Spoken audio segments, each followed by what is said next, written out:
Well, ladies and gentlemen, we do have huge polling numbers to get to. Liberals have had an absolute meltdown today over some recent Trump polls. It's come out, he's the most likable he's ever been, according to multiple polls, and now he is back up in many of these swing states. And you've got inner Democrats talking internally and saying, why is Walt such a bad pick?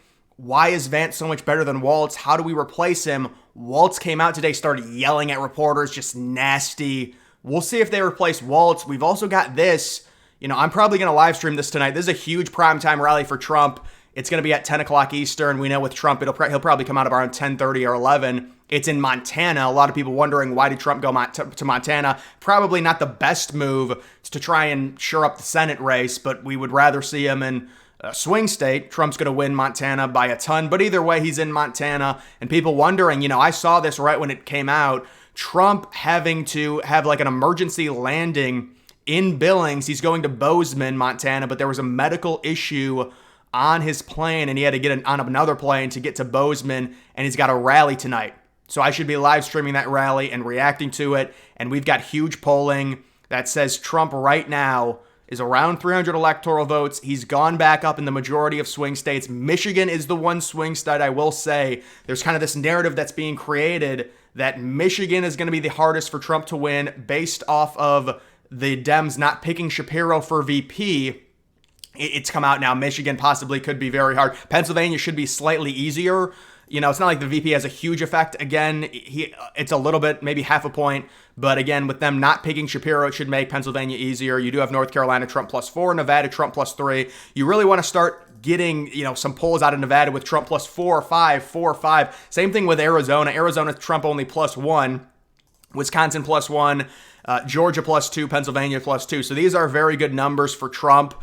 The polls are still close, but definitely they're trending back in Trump's direction. And now the big narrative is Kamala Harris not talking. She's afraid to face the media, and they're trying to shield her. It's come out that they're trying to shield her until the DNC because they want more donor money. They don't want her to come out and embarrass herself before the DNC. They want as much money as possible. They want to suck the well dry. But the recent polls have been a lot better for Trump. The Marquette poll has already proven internally to be false. If you look at the numbers, they oversampled Dems by 5. So when I talked about that Marquette poll, I knew something was off.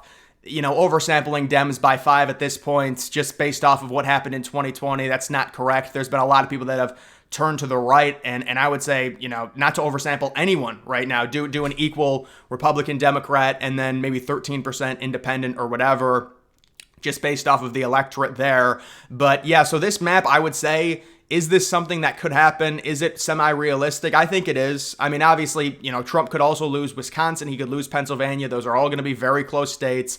But I do think those states are more in play now, with Waltz being just a horrible pick for VP. Apparently, Biden people, it's gotten so ugly. Biden people within the campaign are like, I told you so. Why did you do this, Waltz? It's not good. You needed to vet him. And apparently they knew about the stolen valor stuff, but they just passed it over. They said it wasn't going to be a big deal. Veterans are coming out left and right saying this is disgusting. How could they pick someone like this? It's so disrespectful to the United States military.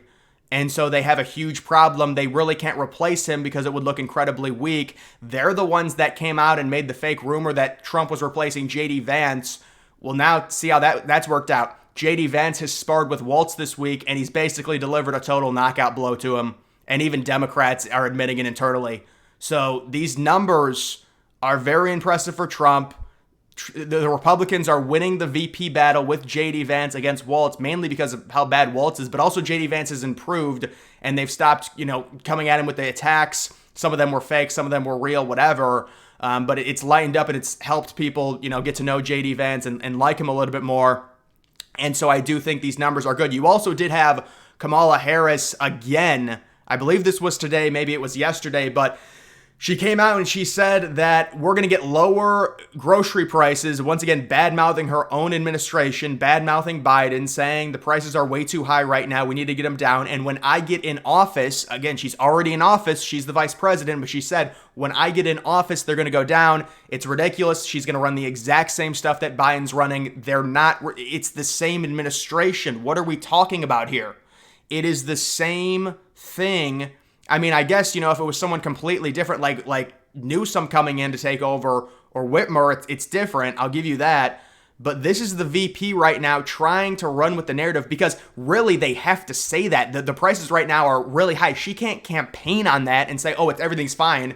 So they have to kind of bend the knee and say, well, we're going to bring it back down. Even though they know it's ridiculous, that's their argument right now. So these are a lot better numbers for Trump. Obviously, it's not, people were saying this is like the level Trump was at versus Biden. It's not even close, guys. Trump against Biden we were legitimately getting polls every day. I mean, Trump had won the last 20 polls against Biden, and I think he's won all the polls against Harris as well, but they're closer. Trump was winning Nevada by 5 against Biden. He was at a certain point, Trump had won 6 or 7 straight polls in Pennsylvania against Biden, and he won a few polls by 4 and 5.